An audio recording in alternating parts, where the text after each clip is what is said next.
평생 국밥을 끓이며 살아온 한 할머니.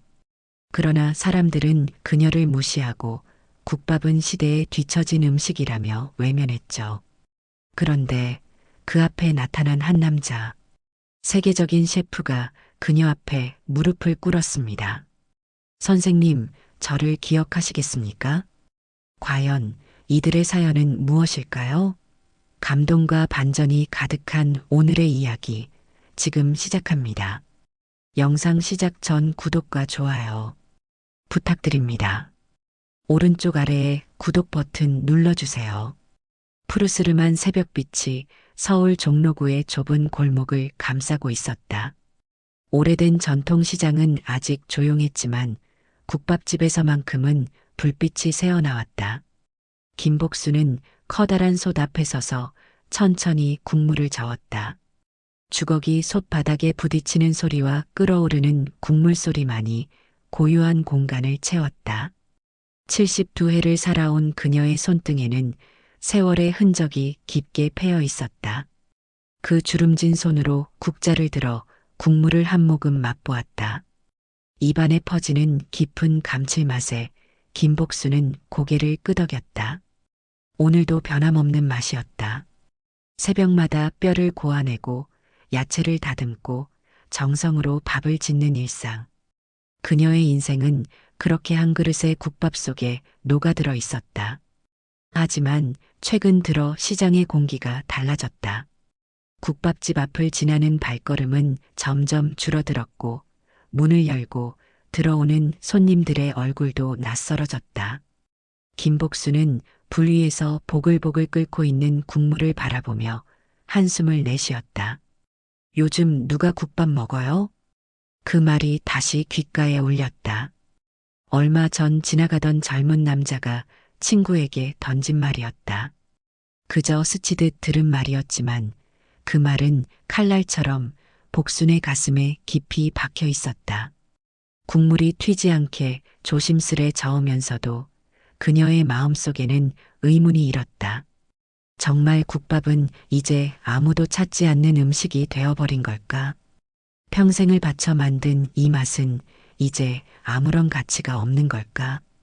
주방 창문 너머로 새벽이 깊어가는 것이 보였다. 복수는 문득 자신이 언제부터 이 자리에 서 있었는지 가늠할 수 없었다. 그저 어릴 적 어머니를 따라 배운 국밥 만드는 법이 이제는 그녀의 숨결과도 같아져 버렸다. 김 사장님, 아직도 이렇게 힘들게 장사하세요? 옆 가게에서 떡볶이를 파는 상인의 목소리에 복수는 생각에서 깨어났다. 그녀는 희미한 미소를 지으며 손에 들고 있던 국밥 뚝배기를 선반 위에 정리했다. 창문을 통해 비치는 희미한 불빛 아래 그녀의 주름진 얼굴은 더욱 깊어 보였다. 뭐라도 해야지. 이 나이에 손 놓고 가만히 있을 수는 없잖아. 말은 그렇게 했지만 복순의 목소리에는 피로가 묻어났다.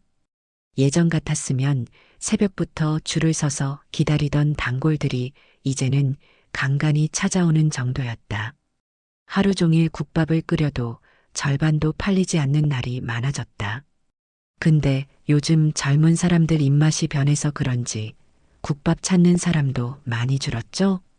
떡볶이 장수의 말에 복수는 그저 그러게라는 짧은 대답만 남겼다. 말보다 더 깊은 한숨이 그녀의 가슴에서 올라왔다. 주방 안쪽으로 들어가 냄비와 그릇들을 정리하면서 복수는 최근 들었던 말들을 떠올렸다. 이제 그만하시지. 힘드시잖아요. 고집도 참. 시장 사람들의 말이 귓가에 맴돌았다. 어쩌면 다들 맞는 말이었을지도 모른다. 장사는 날이 갈수록 어려워졌고 임대료는 꾸준히 올라갔다. 하지만 그럼에도 불구하고 복순에게 이 국밥집은 단순한 가게가 아니었다. 젊은 시절부터 평생을 바쳐온 이곳은 그녀의 마지막 자존심이었다. 이 가게마저 없다면 그녀에게 남는 것은 무엇이란 말인가. 며칠 전 시장 게시판에 백화점 행사 참가자 모집 공고가 붙었다. 지역 특산물 홍보 행사라는 제목 아래 화려한 글씨체로 쓰인 내용이 복순의 시선을 사로잡았다. 처음에는 그저 지나치려 했다. 백화점이라니 그런 호화로운 곳에 자신의 국밥이 어울릴 리 없다고 생각했다. 하지만 그날 밤 복수는 오래된 앨범을 펼쳐보았다. 젊은 시절 국밥집을 처음 열었을 때의 사진, 손님들로 가득 찼던 가게 내부, 그리고 상을 받았던 순간의 기념사진까지. 그 시절에는 분명 사람들이 이 국밥의 가치를 알아주었다. 복수는 사진첩을 덮으며 결심했다. 내일 아침 신청서를 내기로. 이 국밥을 한 번이라도 더 알릴 기회가 될지도 몰라. 복수는 행사를 위해 평소보다 더 정성을 들였다. 새벽 시장에서 가장 싱싱한 채소를 고르고 하루 종일 뼈를 고아 국물을 우려냈다. 손끝이 부르트도록 우거지를 다듬고 국물 맛을 위해 여러 번 간을 보았다. 마치 처음 국밥집을 열었을 때처럼 설레는 마음으로 준비했다. 행사 전날, 복수는 떨리는 마음으로 백화점 행사장을 찾았다. 화려한 조명과 고급스러운 인테리어가 그녀를 반겼다. 하지만 행사 담당자의 표정은 그렇지 않았다.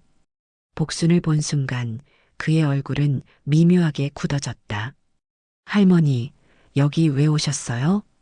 담당자의 목소리에는 당혹감이 묻어 있었다. 복수는 떨리는 목소리로 대답했다. 시장 상인회에서 연락받고 왔어요.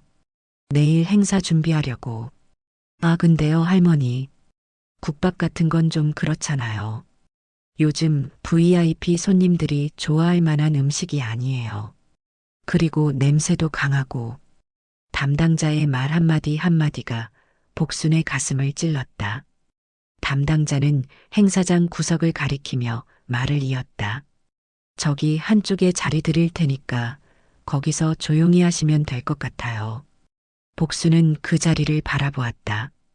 행사장에서 가장 구석진 곳, 사람들의 시선에서 벗어난 자리였다. 처음 약속했던 자리는 행사장 중앙이었다. 그녀는 말문이 막혔다. 할머니, 솔직히 요즘 누가 국밥 먹어요? 다시 한번 그 말이었다. 복순의 가슴이 철렁 내려앉았다. 목구멍까지 차오르는 말들을 삼키며 그녀는 겨우 입을 열었다. 하지만 할머니, 그냥 편하게 생각하세요. 자리라도 드리는 게 어디예요. 다른 분들은 다 브랜드 있는 가게들인데 국밥집은 좀. 담당자는 무심하게 손을 흔들며 말했다. 그 순간 복수는 자신의 존재가 한순간에 작아지는 기분이 들었다.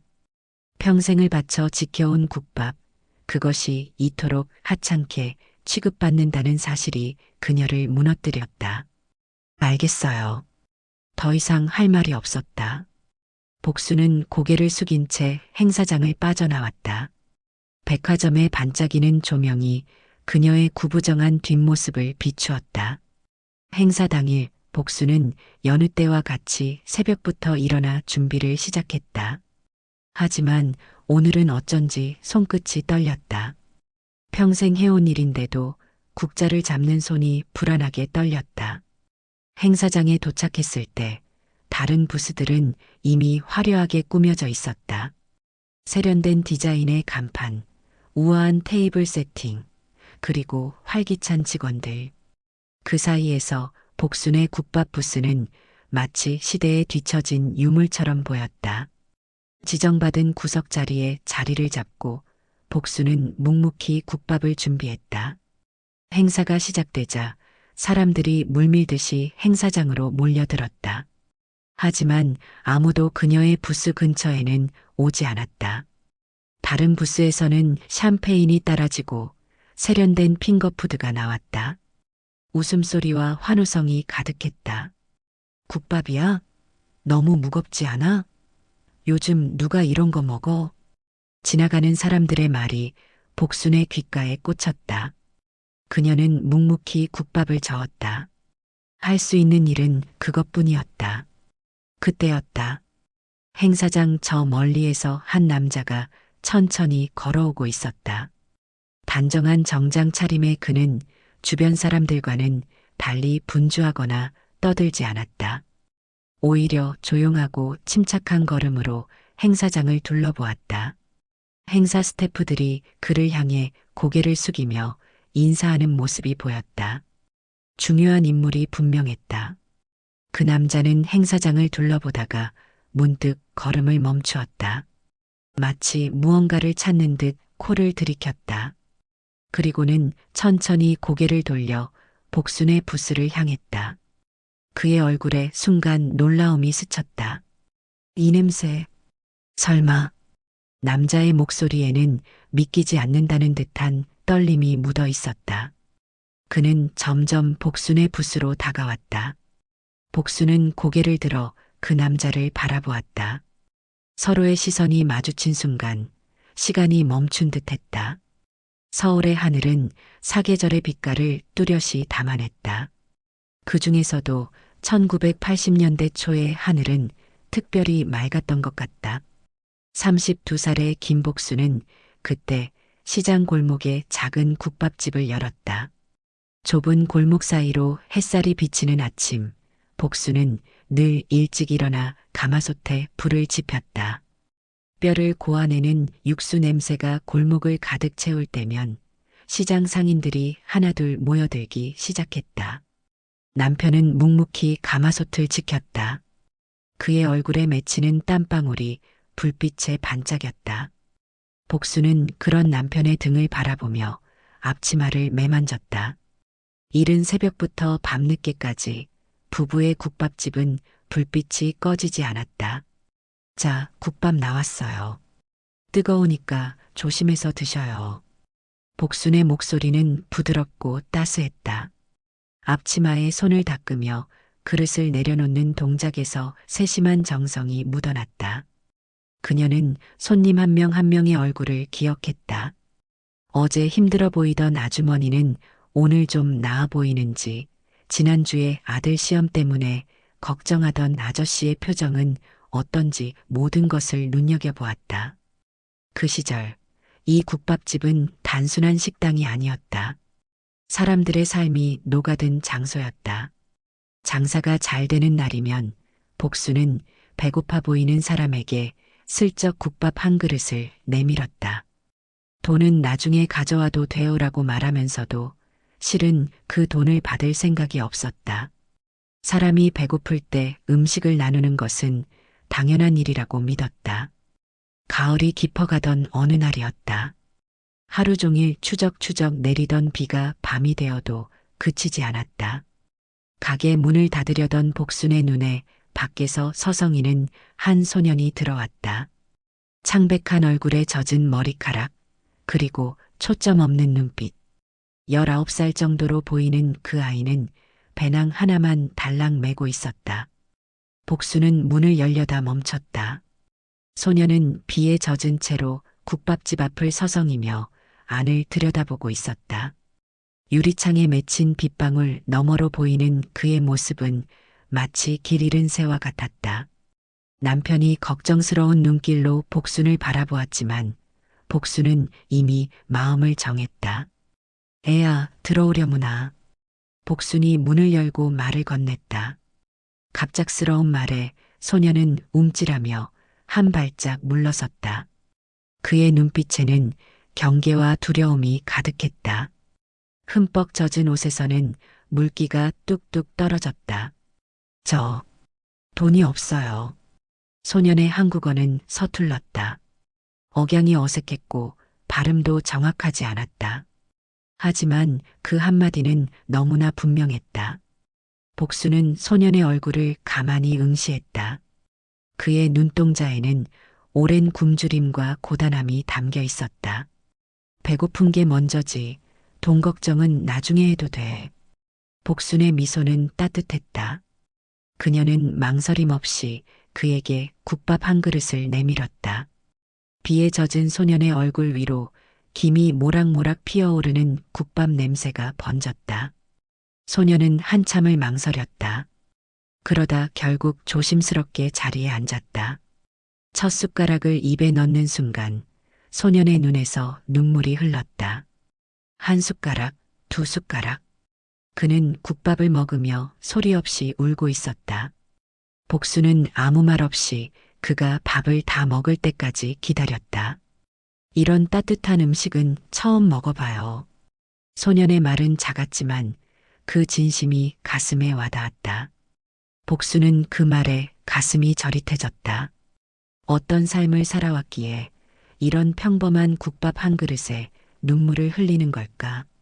그날 밤 가게 문을 닫은 후에도 소년은 자리에 남았다. 복순과 남편은 서두르지 않고 그를 기다려 주었다. 주방을 정리하고 테이블을 닦고 내일을 준비하는 동안 소년은 구석자리에 조용히 앉아 있었다. 그러다 조심스럽게 입을 열었다. 제 이름은 에드워드 로렌스예요. 프랑스에서 왔어요. 그의 목소리는 작았지만 또렷했다. 프랑스 리옹 출신인 그는 유명한 요리사의 아들이었다. 하지만 그의 삶은 화려하지 않았다. 아버지는 대를 이어 요리사가 되기를 바랐지만 정작 아들에게는 냉담했다. 넌 요리할 재능이 없어. 이건 내가 할 일이 아니다.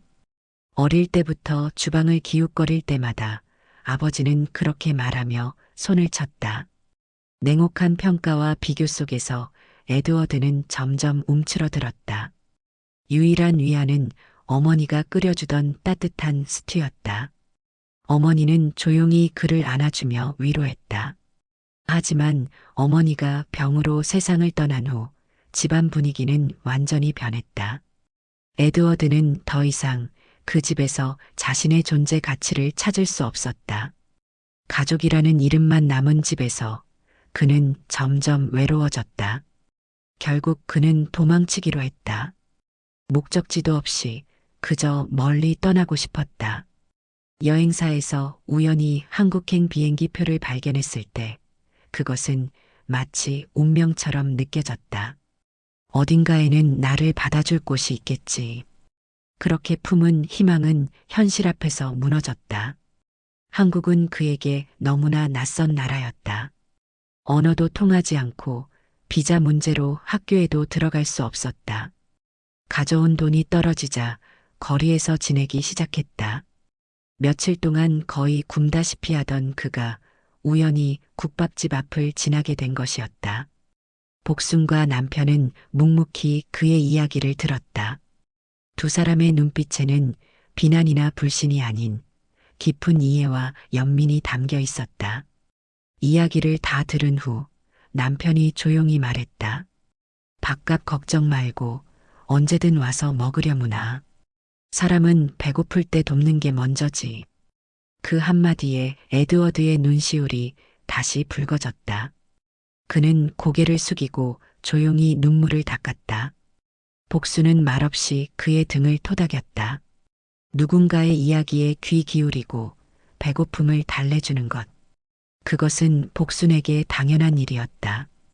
그날 이후 에드워드는 국밥집의 단골이 되었다. 처음에는 매일 같은 시간에 와서 국밥 한 그릇을 먹고 갔다. 곧 그는 가게의 구석구석을 익히기 시작했다. 설거지를 돕고 바닥을 닦고 테이블을 정리했다. 그렇게 몇 달이 지났을까. 어느 날 에드워드는 조심스럽게 주방으로 다가왔다. 그의 눈빛에는 망설임과 열정이 함께 담겨 있었다. 할머니, 저도 해보고 싶어요. 복수는 국자를 들고 있던 손을 멈추었다. 에드워드의 진지한 표정이 낯설었다. 뭘 해보고 싶다는 거야? 국밥이요. 이거 어떻게 만드는지 배우고 싶어요. 복수는 놀라 눈을 동그랗게 떴다. 그가 단순히 일을 돕는 것을 넘어 이렇게까지 국밥에 관심을 가질 줄은 몰랐다. 남편과 눈이 마주쳤다.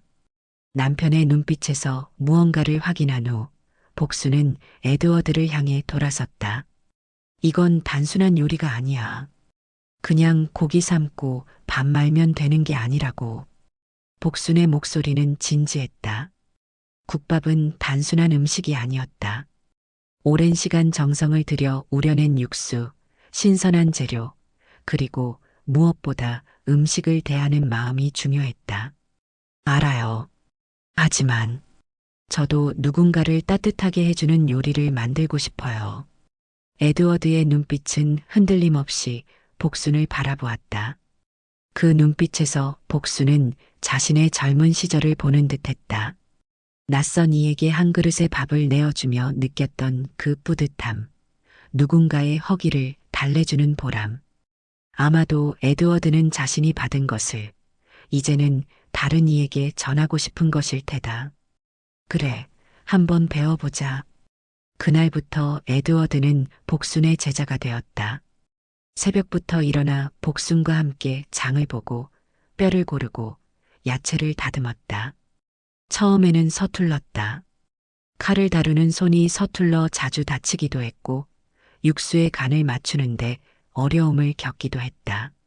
하지만 그는 놀라운 열정을 보였다. 자신이 실수한 부분을 다시 한번 확인하고 복순의 움직임을 세심하게 관찰했다. 그러면서 조금씩 국밥 만드는 법을 터득해 갔다. 육수를 우리고 고기를 손질하고 맛을 내는 법까지. 에드워드가 처음으로 직접 만든 국밥을 복순에게 내밀었을 때 그의 얼굴에는 긴장감이 가득했다. 복순은 한 모금 맛을 본 후 천천히 고개를 끄덕였다. 꽤 괜찮은데? 조금 더 맛을 내려면 소금보다는 간장이 좋겠다.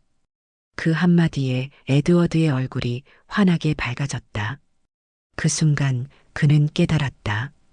요리는 단순한 기술이 아니라 누군가를 위한 따뜻한 마음에서 시작되는 것임을. 복순과 남편은 에드워드를 친아들처럼 대했다. 가게 뒤쪽 작은 방을 내주고 따뜻한 밥을 차려주었다. 겨울이 되자 두꺼운 옷을 사주기도 했다. 복순은 그에게 한글을 가르쳤고 에드워드는 점점 한국말을 더 유창하게 구사하게 되었다. 그렇게 세 사람의 삶은 얽혀갔다. 이른 새벽부터 밤늦게까지 그들은 함께 웃고 함께 일했다. 에드워드는 처음으로 가족이라는 것을 느꼈다. 조건 없이 받아들여지고 있는 그대로 사랑받는 느낌. 그것은 그가 프랑스에서도 찾지 못했던 따뜻함이었다. 하지만 그 평화로운 시간도 오래가지는 못했다. 몇 년이 지났을 때 비자 문제가 불거졌다. 학생도 아니고 정식 취업도 아닌 상태로 한국에 더 머물 수 없게 된 것이다. 에드워드는 결국 한국을 떠나야 했다. 언젠가 꼭 다시 올게요. 인천공항에서 마지막으로 복순과 남편에게 인사할 때 에드워드의 목소리는 떨렸다. 3년이라는 시간 동안 그는 단순한 식당 일꾼이 아니라 진정한 가족의 일원이 되어 있었다. 떠난다는 것은 그에게 또 다른 상실이었다. 그래, 건강해야 한다. 그리고 복수는 마지막으로 그의 손을 꼭 잡았다. 그녀의 손은 거칠었지만 따뜻했다. 네, 언젠가 너만의 음식을 만들어 보거라. 복순이 미소 지으며 말했다. 그 말은 단순한 작별 인사가 아니었다. 자신만의 길을 찾으라는 깊은 믿음이 담긴 말이었다. 에드워드는 고개를 끄덕였다. 눈물을 참으며 그는 마지막으로 두 사람을 바라보았다.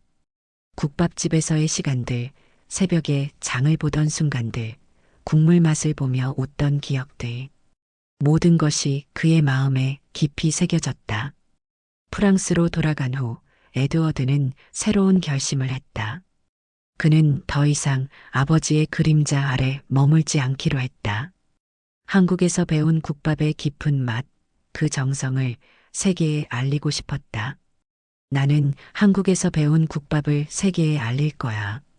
그는 프랑스 요리에 한국식 육수를 접목한 퓨전 요리를 연구하기 시작했다. 처음에는 아무도 그의 시도를 이해하지 못했다. 동양의 깊은 맛이 서양의 섬세함과 어우러질 수 있을까? 많은 이들이 의심했다. 하지만 에드워드는 포기하지 않았다. 수많은 시행착오 끝에 그는 마침내 자신만의 요리 철학을 확립했다. 그리고 그 독특한 맛으로 인정받기 시작했다. 작은 레스토랑을 열고 점차 명성을 쌓아 세계적인 셰프로 성장했다. 바쁘게 살아가면서도 그는 가끔 한국을 떠올렸다. 따뜻한 국밥 한 그릇, 자신을 받아준 두 사람, 그리고 마지막 인사.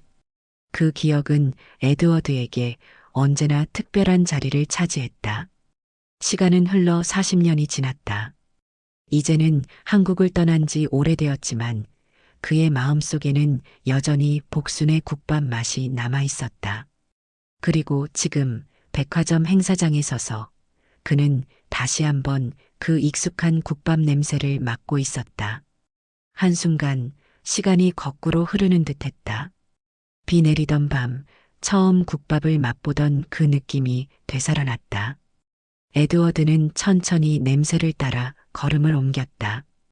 그리고 행사장 구석에 마련된 작은 부스 앞에 도착했다. 그곳에는 구부정한 허리로 국밥을 퍼담고 있는 노인의 모습이 보였다. 주름진 얼굴, 하얀 머리카락, 그리고 그 익숙한 손짓. 에드워드의 심장이 빠르게 뛰기 시작했다. 이 냄새. 설마. 백화점 행사장 내부는 마치 오케스트라처럼 완벽한 조화를 이루며 움직이고 있었다. 수정 샹들리에에서 내려오는 빛이 하얀 대리석 바닥에 반사되어 공간을 더욱 화려하게 만들었다. 은은하게 퍼지는 재즈 선율 위로 샴페인 잔이 부딪히는 경쾌한 소리가 더해졌다. 정갈하게 정돈된 테이블마다 정교한 손길로 만들어진 요리들이 자태를 뽐내고 있었다. 흰 장갑을 낀 손으로 쟁반을 든 직원들이 부드러운 미소와 함께 손님들 사이를 유영하듯 지나다녔다. 그러나 행사장 구석, 마치 어두운 그림자처럼 존재감 없이 자리 잡은 곳이 있었다. 그곳에는 화려한 조명도 세련된 테이블 세팅도 없었다. 오직 낡은 가스버너 위에서 부글부글 끓는 하얀 국물이 담긴 손만이 있을 뿐이었다.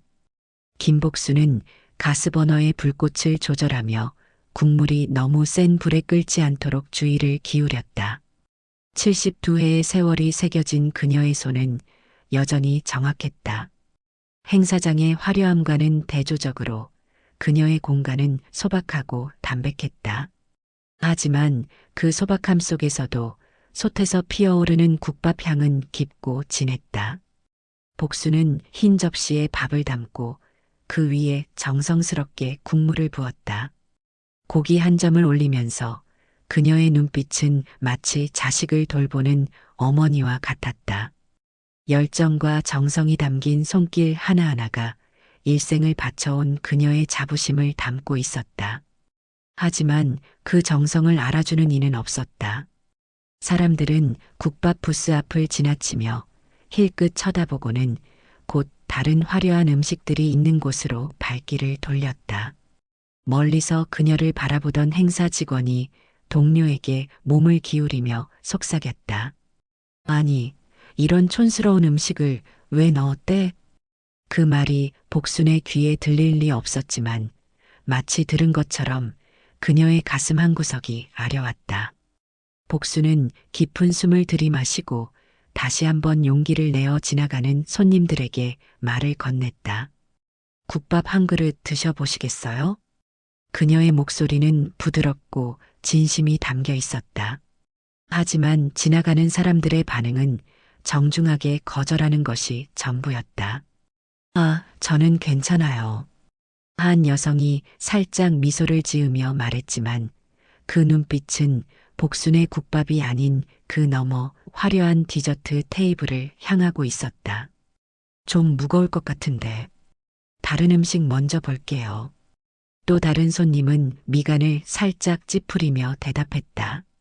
복수는 그 말에 고개를 끄덕였지만 가슴속에서는 깊은 상처가 생겨났다. 그녀는 꿋꿋이 미소를 지었다. 평생 국밥을 팔며 상인으로 살아온 그녀에게 손님의 거절은 익숙한 일이었다. 그렇다고 해서 아프지 않은 것은 아니었다. 그때 바로 옆 부스에서 직원들이 수군대는 소리가 들려왔다. 그들은 복순을 힐끔힐끔 바라보며 말을 이어갔다. 국밥 같은 건 냄새가 너무 강해서 VIP들한테 안 어울려. 그 말은 복순의 귀에 똑똑히 들렸다. 그녀는 손에 들고 있던 국자를 더 단단히 쥐었다. 그러니까 요즘 누가 이런 거 먹어? 괜히 자리 차지하고만 있잖아. 말을 이어가는 직원의 목소리에는 노골적인 짜증이 묻어 있었다. 복수는 가슴이 옥죄어오는 듯한 느낌을 받았다. 요즘 누가 국밥을 먹냐는 말이 계속해서 그녀를 따라다녔다. 시장에서도 백화점에서도 어디서나 그 말은 그녀를 괴롭혔다. 복수는 천천히 국자를 솥 안에 담그며 생각에 잠겼다. 누군가에게 그저 한 끼일 뿐인 음식이 그녀에게는 평생을 바친 일이었다. 그 깊은 국물 맛에는 그녀의 인생이 녹아 있었다. 하지만 사람들은 그 가치를 알아주지 않았다. 그래도 복수는 포기하지 않았다. 그저 한 사람이라도 이 국밥의 참맛을 알아줄 사람이 있기를 바라며 묵묵히 솥을 지켰다. 긴 세월을 버텨온 그녀에게 오늘 하루쯤은 견딜 수 있는 시간이었다. 갑자기 행사장 한쪽에서 술렁임이 일었다. 마치 물결이 퍼져나가듯 사람들의 시선이 일제히 한 곳으로 집중되었다. 복수는 무슨 일인지 알 수 없어 고개를 들어 바라보았다. 행사장 입구에 한 남자가 서 있었다. 단정한 네이비색 정장을 입은 그는 어깨에 자신감이 넘쳤다. 거의 50에 가까운 나이였지만 그의 자태는 여전히 당당했다. 날카로운 눈빛으로 행사장을 천천히 둘러보는 모습에서 권위가 느껴졌다. 세계적인 셰프 에드워드 로렌스님이십니다. 행사 진행자가 흥분된 목소리로 그를 소개했다. 사람들의 입에서 감탄사가 흘러나왔다. 그의 이름은 이미 많은 이들에게 알려져 있었다. 프랑스와 아시아 요리를 접목한 독창적인 요리로 세계적인 명성을 얻은 셰프. 특히 그의 시그니처 메뉴인 리옹식 육수 스튜는 많은 이들의 찬사를 받고 있었다. 직원들이 분주히 움직이며 에드워드의 동선을 안내했다. 셰프님, 이쪽으로 모시겠습니다. 백화점 행사 책임자로 보이는 중년의 남성이 공손하게 그를 맞이했다. 곧이어 다른 직원이 다가와 말했다. 여기 다양한 요리들이 준비되어 있습니다. 에드워드는 고개를 가볍게 끄덕이며 천천히 걸음을 옮겼다. 그는 하나하나 요리들을 살펴보았다. 정교하게 플레이팅된 프랑스 요리부터 화려한 분자 요리까지 다양한 음식들이 그를 맞이했다. 그러나 에드워드의 표정은 크게 변하지 않았다. 그는 시종일관 차분한 눈빛으로 요리를 관찰했다. 가끔 고개를 살짝 기울이거나 작은 맛을 보기도 했지만 특별한 반응은 보이지 않았다. 마침내 그는 한 접시를 들어 올려 조심스럽게 한 입 맛보았다. 행사장은 순간 숨을 죽였다. 모두가 그의 평가를 기다리고 있었다. 하지만 에드워드는 조용히 그릇을 내려놓으며 고개를 저었다. 이건 기술적으로는 훌륭하지만 그의 목소리는 낮고 깊었다. 주변의 직원들은 긴장한 표정으로 그를 바라보았다. 셰프님, 문제가 있습니까? 행사 책임자가 조심스럽게 물었다. 에드워드는 잠시 침묵했다. 그의 눈빛에는 말로 표현하기 어려운 아쉬움이 담겨 있었다. 영혼이 담기지 않았군요. 짧은 한마디였지만 그 무게는 무거웠다. 직원들은 당황한 표정으로 서로를 바라보았다. 무슨 뜻인지 정확히 이해하기 어려웠지만 칭찬이 아니라는 것만은 분명했다. 에드워드는 다시 천천히 행사장을 둘러보기 시작했다. 그의 표정에는 뭔가를 찾고 있는 듯한 집중력이 깃들어 있었다. 행사장의 화려한 장식과 정교한 요리들 사이에서 그는 무언가 부족함을 느끼고 있었다. 뭔가 중요한 것을 어딘가에서 놓치고 있는 듯 했다. 그때였다. 공기 중에 감도는 깊고 진한 향기가 에드워드의 후각을 자극했다. 마치 오래된 기억 속에서 금방이라도 튀어나올 듯한 그런 익숙하면서도 묘한 향이었다. 그는 본능적으로 걸음을 멈추었다. 이 냄새, 이런 깊은 향기. 에드워드는 천천히 고개를 돌려 향기가 나는 방향을 찾기 시작했다. 그의 시선이 행사장 구석, 다른 부스들과는 확연히 다른 모습을 한 작은 공간에 머물렀다. 거기에는 화려한 장식도, 세련된 테이블도 없었다. 오직 소박한 가마솥과 그 앞에 서 있는 노인의 모습만이 보였다. 가마솥에서는 뽀얀 김이 모락모락 피어올랐다. 그 김 속에 담긴 향기는 에드워드의 기억 속 깊은 곳을 흔들어 놓았다. 마치 오래된 사진첩을 펼친 것처럼 잊고 있던 기억들이 하나둘 되살아나기 시작했다. 설마 그의 목소리는 자신도 모르게 떨리고 있었다. 에드워드는 천천히 하지만 확고한 발걸음으로 그 부스를 향해 걸어가기 시작했다. 그때 행사 직원이 급히 그의 앞을 가로막았다. 셰프님, 여기는 그냥 지역 시장에서 오신 분들이라 굳이 가실 필요 없습니다. 직원의 목소리에는 당혹감이 묻어 있었다. 그는 에드워드의 시선을 다른 곳으로 돌리려는 듯 손을 휘저었다. 이쪽으로 더 좋은 요리들이. 하지만 에드워드의 시선은 이미 그 부스에 고정되어 있었다. 그는 직원의 말을 가볍게 끊었다. 아니요. 그의 목소리는 단호했다. 나는 이곳이 궁금합니다. 에드워드는 더 이상의 재질을 허용하지 않겠다는 듯 곧장 국밥 부스로 걸어갔다. 그의 발걸음은 확신에 찬 듯했다. 마치 오랫동안 찾아 헤매던 목적지를 드디어 발견한 사람처럼. 부스에 다가갈수록 그 익숙한 향기는 더욱 강해졌다. 깊게 우러난 뼈국물, 갓 지은 밥, 그리고 정성으로 다듬은 고기의 향. 그 모든 것이 어우러져 만들어내는 국밥 향은 그의 과거로 데려가는 시간 여행과도 같았다. 그곳에서 김복수는 고개를 숙인 채 국밥을 푸고 있었다. 다른 부스들의 화려함에 가려 아무도 찾지 않는 그녀의 공간은 마치 시간이 멈춘 듯했다. 하지만 그녀의 손길만큼은 여전히 정성과 자부심으로 가득했다. 에드워드는 부스 앞에 멈춰섰다. 그는 잠시 그녀의 모습을 바라보았다. 구부정한 허리, 주름진 얼굴, 그리고 수많은 세월을 담은 두 손. 그 모습이 그의 기억 속 누군가와 겹쳐지는 듯했다. 이 국밥 한 그릇 받을 수 있을까요? 에드워드의 목소리는 조용했지만 그 안에는 깊은 감정이 담겨 있었다. 마치 오랜 시간 기다려왔다는 듯한 그런 진심 어린 목소리였다. 복수는 고개를 들었다.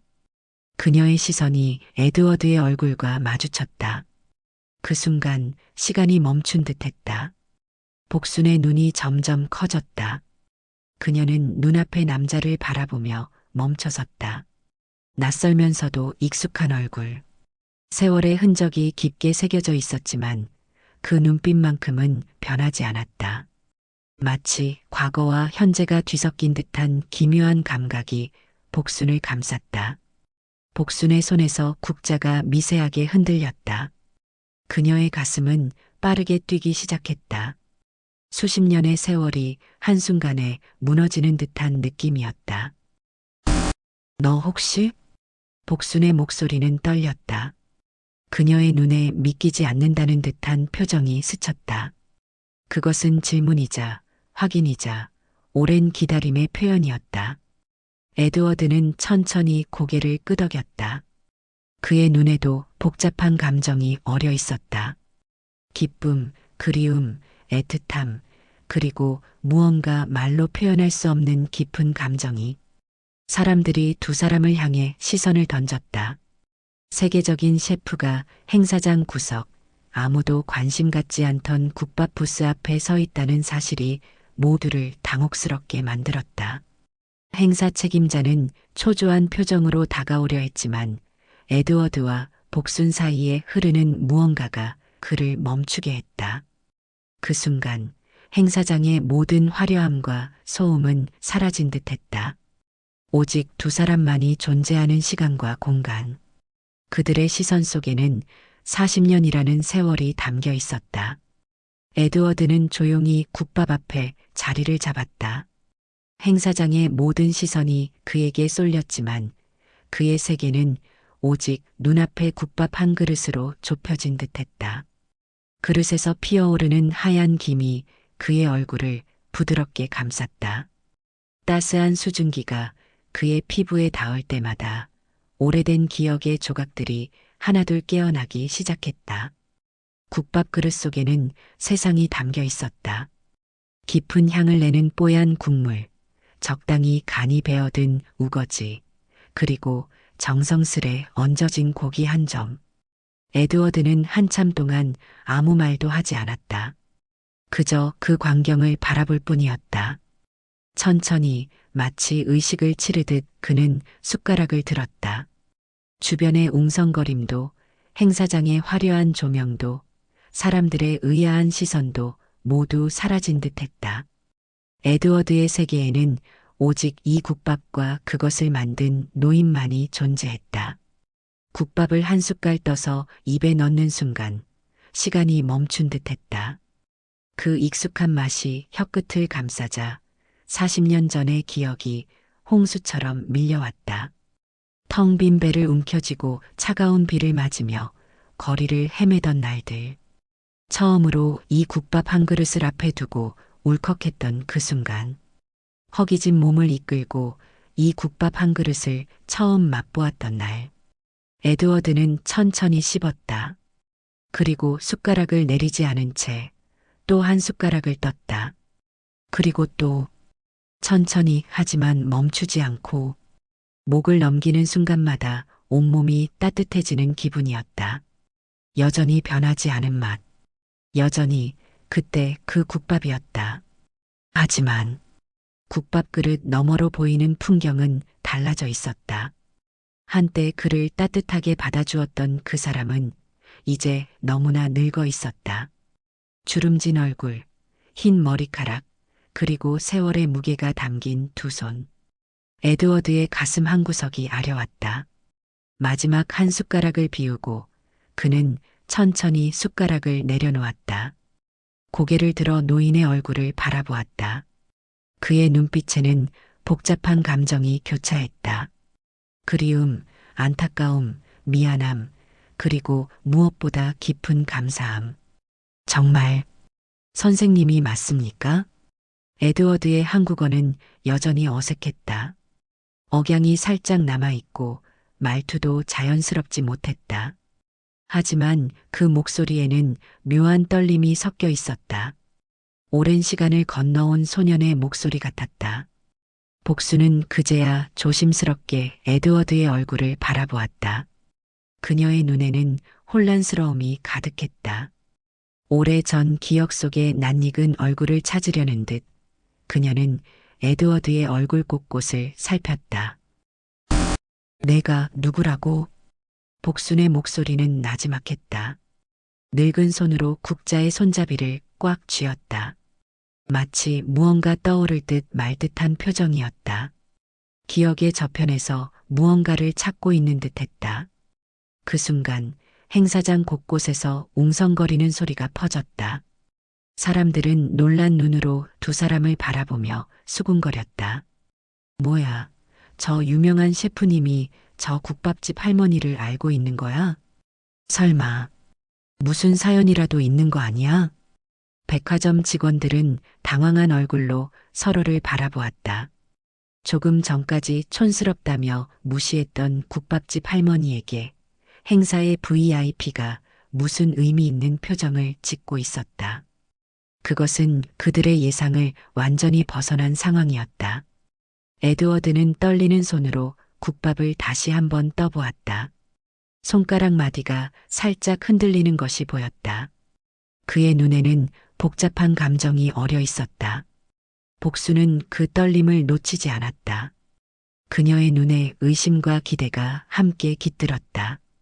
저예요, 선생님. 에드워드. 그 이름이 공기 중에 흩어지자 복순의 눈이 크게 흔들렸다. 서랍 깊숙이 넣어두었던 기억이 서서히 열리기 시작했다. 비 오는 밤 국밥집 앞을 서성이던 창백한 소년. 첫 숟가락에 눈물을 참지 못하던 아이. 그리고 그 이름. 에드워드? 그녀의 목소리는 믿기지 않는다는 떨림이 담겨 있었다. 40년이라는 시간이 순식간에 녹아내리는 기분이었다. 네. 40년 전 선생님이 저를 거두어 주셨던 그 아이입니다. 에드워드의 목소리는 단단했지만 그 안에는 깊은 감정이 묻어 있었다. 그의 눈가가 살짝 붉어졌다. 행사장은 숨을 죽인 듯 조용했다. 그 어떤 사교적인 웅성거림도 와인 잔이 부딪히는 소리도 들리지 않았다. 오직 그곳에는 두 사람의 깊은 숨소리와 가만히 흐르는 시간만이 존재했다. 무릎을 꿇은 채 할머니의 손을 꼭 잡고 있는 에드워드의 어깨가 미세하게 떨렸다. 48배 나이에도 그는 한순간 저 멀리 사라졌던 19살 소년이 되어 있었다. 그의 앞에 서 있는 72살의 김복수는 눈가에 맺힌 눈물을 참으며 그를 내려다보고 있었다. 세월의 무게가 담긴 두 손으로 에드워드의 손을 감싸쥐었다. 누구도 이 광경을 예상하지 못했다. 조금 전까지 국밥을 촌스럽다고 말하던 직원들도 백화점 VIP 행사에 어울리지 않는다고 외면하던 사람들도 이제는 한마디도 하지 못한 채 그들을 바라보고 있었다. 그들의 눈에는 어리둥절함과 호기심 그리고 알 수 없는 감동이 교차했다.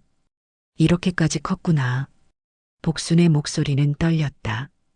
그녀는 조심스럽게 손을 뻗어 에드워드의 얼굴을 어루만지려다 멈칫했다.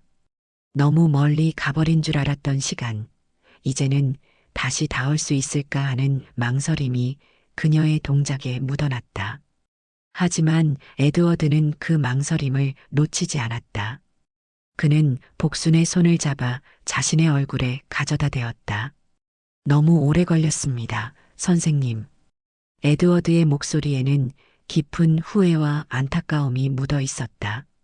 40년이라는 세월이 흘렀지만 그 시간 동안 그가 이곳에 돌아오지 못했던 이유는 단순하지 않았다.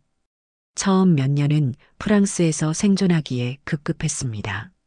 당시 불법 체류자 신분이었던 저는 한국에서의 추억을 가슴에 묻어두고 현실과 싸워야 했죠.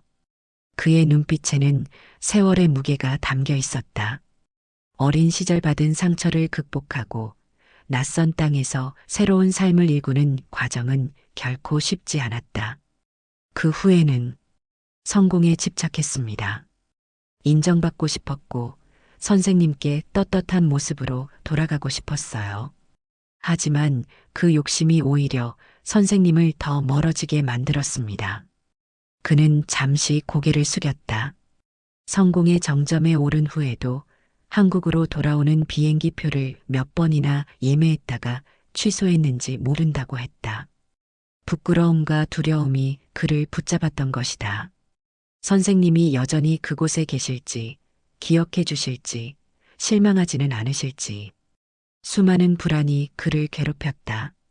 그리고 몇 해 전 마침내 용기를 내어 찾아왔을 때 시장이 많이 변해 있었습니다. 선생님의 가게를 찾지 못했어요. 복순의 눈에 이해의 빛이 어렸다. 20년 전 시장 재개발로 인해 국밥집은 위치를 옮겨야 했다. 그 과정에서 많은 단골들을 잃었고 새로운 시작은 쉽지 않았다. 하지만 이제 찾았습니다. 이토록 오랜 시간이 지났지만 선생님의 국밥은 변함없네요. 그때 에드워드는 자리에서 천천히 일어나 마이크 앞으로 걸어갔다. 행사장의 모든 조명이 그에게 집중되었다. 그는 깊게 숨을 들이쉬고 마이크를 단단히 잡았다. 행사장 안에 있던 수많은 사람들이 그의 다음 말을 기다렸다. 여러분, 오늘 저는 단순한 심사위원으로 이 자리에 온 것이 아닙니다. 그의 목소리는 행사장을 가득 채웠다. 객석을 천천히 둘러보며 그는 계속해서 말을 이어갔다. 저는 이곳에서 제 인생을 바꿔준 사람을 다시 만났습니다. 순간 사람들 사이에서 작은 웅성거림이 일었다. 백화점 사장과 행사 관계자들도 당황한 듯 얼굴을 마주 보았다. 무슨 말인지 이해하지 못하는 표정이었다. 에드워드는 다시 복순을 바라보며 말했다. 그의 눈빛은 진심으로 가득했다. 지금 여기 계신 김복순 선생님. 이분은 제 인생에서 가장 중요한 은인이십니다. 복순은 여전히 얼떨떨한 표정으로 그를 바라보고 있었다. 그녀의 눈에는 믿기지 않는다는 표정과 함께 깊은 감동이 서려 있었다. 40년 전 저는 가족도 돈도 없이 거리에서 떠돌고 있었습니다. 굶주리고 외로웠고 어디에서도 환영받지 못했죠. 에드워드의 목소리에는 과거의 아픔이 묻어 있었다. 하지만 동시에 그 아픔을 이겨낸 사람의 담담함도 느껴졌다. 그런데 어느 날 이분이 저를 가게로 불러 따뜻한 국밥 한 그릇을 내어주셨습니다. 그의 목소리가 살짝 떨렸다. 그 순간을 회상하는 에드워드의 눈빛은 더없이 선명했다. 비 내리던 밤, 차가운 몸을 감싸주던 따뜻한 국물의 기억이 그의 말 한마디 한마디에 녹아 있었다. 그때 저는 깨달았습니다. 요리는 단순히 배를 채우는 것이 아니라 사람을 살리는 것이라는 걸. 관객들 사이에서 조용한 탄성이 흘러나왔다.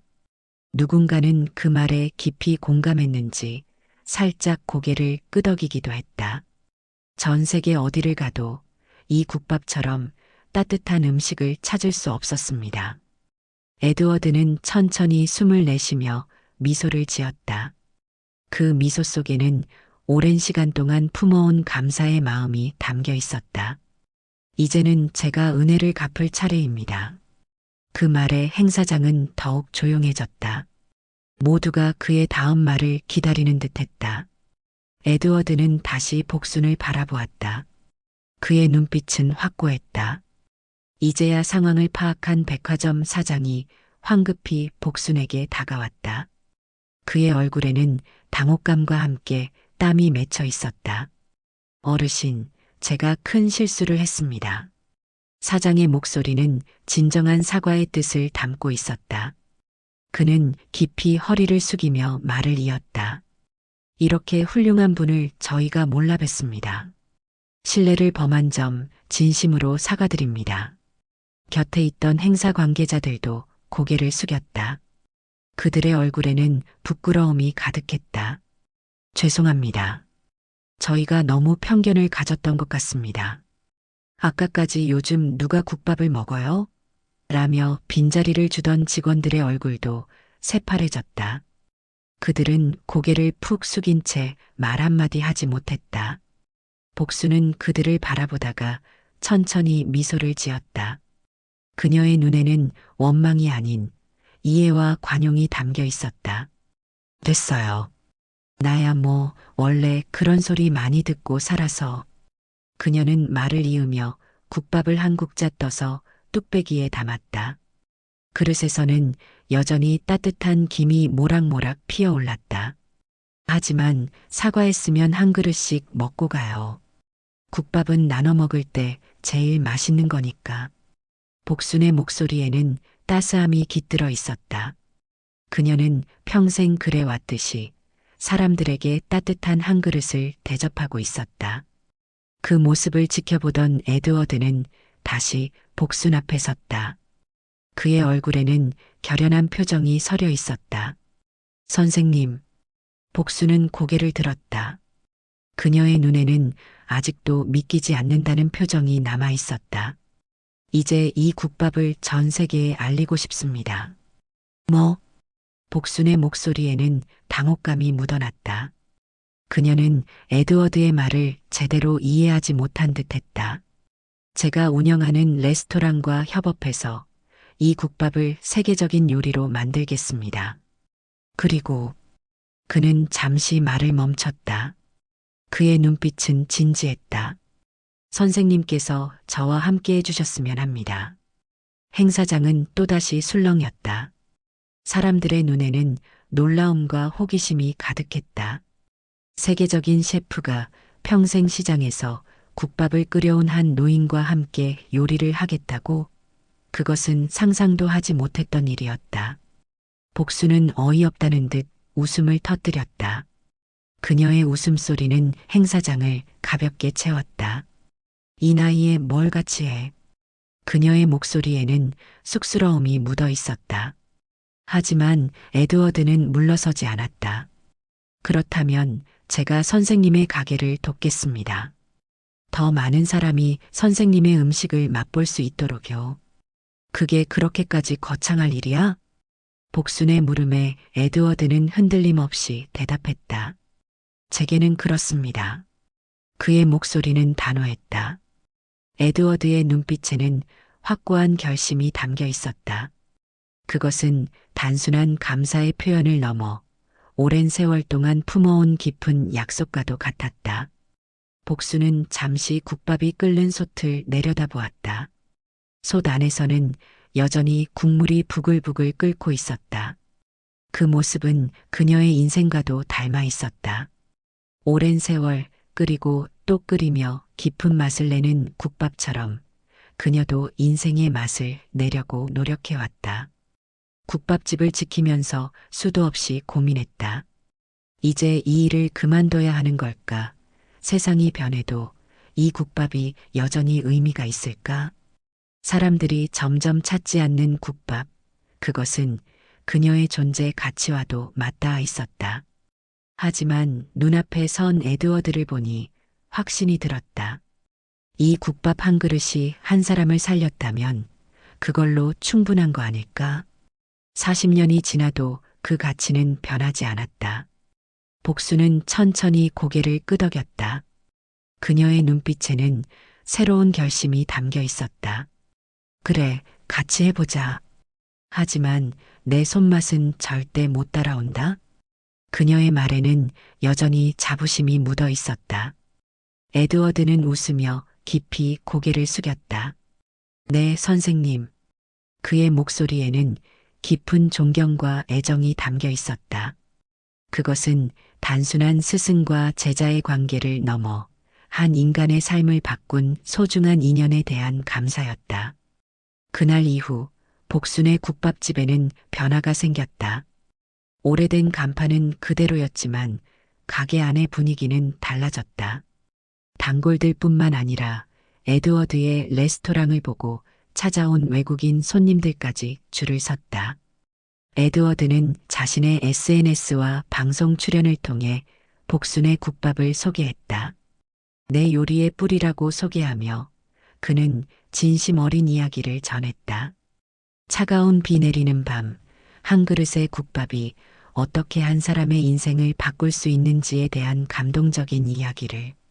할머니의 국밥은 이제 단순한 시장 음식이 아니라 세계적인 요리사의 손길이 닿은 특별한 한 그릇이 되었다. 하지만 그 맛은 여전히 40년 전 그대로였다. 복순의 손길, 그녀의 정성, 그리고 자부심은 변하지 않았다. 한 달 후, 에드워드는 다시 국밥집을 찾았다. 그는 작은 테이블에 앉아 국밥을 한 그릇 주문했다. 복순이 국자로 정성껏 국을 떠서 내밀자 그는 오랜만에 그때처럼 한 숟갈을 떴다. 그리고 천천히 미소를 지었다. 이제야 제대로 은인께 보답을 할 수 있겠네요. 복수는 조용히 그의 손을 잡았다. 그녀의 손은 여전히 거칠었지만 따뜻했다. 애야, 밥은 원래 나눠 먹는 거야. 그러니까 계속 먹여야지. 그녀의 목소리에는 평화로움이 깃들어 있었다. 그것은 오랜 세월을 견뎌온 사람만이 가질 수 있는 깊은 지혜였다. 행사장은 끝났지만 할머니의 국밥은 끝나지 않았다. 그 따뜻한 한 그릇은 여전히 누군가의 삶을 다시 한번 바꾸고 있을 테니까. 국밥집 창 너머로 비치는 햇살 속에서 복순과 에드워드는 조용히 웃음을 나눴다. 40년이라는 세월을 건너 그들은 다시 한 그릇의 국밥 앞에 함께 앉아 있었다. 이제 그 국밥은 단순한 음식이 아니라 두 사람을 이어주는 소중한 연결고리였다. 세월이 흘러도 변하지 않는 따뜻한 한 그릇의 깊은 의미를